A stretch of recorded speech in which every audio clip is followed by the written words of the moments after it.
Attention, passionate Eagles fans. The Philadelphia Eagles have announced the hiring of the team's new quarterback's coach.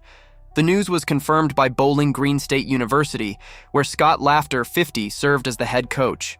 Alaire comes to replace Doug Nazem, who recently left the Eagles to become the offensive coordinator for the New Orleans Saints. But first, if you're a true Eagles fan, don't forget to hit that like button and subscribe to the channel to make sure you don't miss any updates. Every day, we bring you hot information straight from the most reliable sources. Although he is a new name for the team, Lear brings with him a wealth of experience in football. His career includes significant stints as a quarterback's coach and offensive coordinator. 2008, QB's coach with the Detroit Lions. 2011, offensive coordinator and QB's coach at Temple. 2013 to 2015, offensive coordinator and QB's coach at Virginia Tech. With such an extensive resume, it's clear that experience is not an issue for the Eagles' new addition.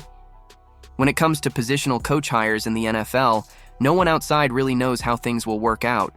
In Indianapolis for the NFL scouting Combine, Eagles head coach Nick Sirianni showed the standard he's looking for with this kind of move just days before Philadelphia hired the former Bowling Green head coach Scott Loeffler from the college ranks as the Eagles' new quarterbacks.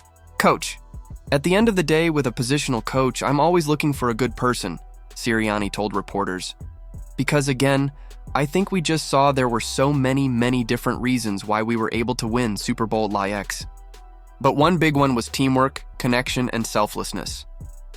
The second reasoning is of lesser importance and has become more of a trope for fans in Philadelphia.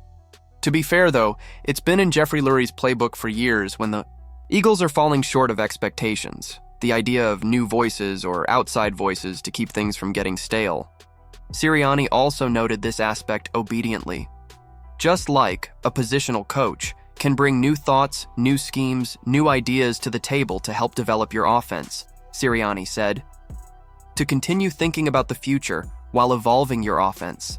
What you can safely say about Loeffler's hire is that it checked many boxes for Philadelphia, despite having a smaller pool of candidates than a team that was eliminated in the first round of the playoffs would have had to work with. Loeffler had previously interviewed for head coaching positions, but something about Bowling Green this time seemed different in a good way. At 44, he felt experienced. He felt ready in a way that he now realizes he wasn't a decade ago when he was interviewing for head coaching jobs for the first time. Bowling Green's administration also felt good about him and finally offered Loeffler his first FBS head coaching opportunity at the end of November. He accepted. And he took all the lessons he learned from everyone he worked with, including Lloyd Carr, Urban Meyer, Frank Beamer, and more recently Steve Adazio, and began building the framework for his own program for the first time. The Athletic recently spoke with Loeffler to discuss Bowling Green, quarterback coaching, and Tom Brady's infamous trip to the NFL Combine. This interview has been edited for clarity and length. How have the last few months been for you? What are some of the challenges you perhaps didn't know you'd face as a first-time head coach? What were some surprises? It's been a complete whirlwind. From the day I was hired in late November, it hasn't stopped. There are 18 22-hour days. The biggest challenge was in December, trying to assemble a staff, trying to bring together as many players as you can on your own team, and finding a way in 3 weeks to try to fill a class where you had 21 open scholarships. So on top of that, you're trying to manage your old job, preparing for a bowl game.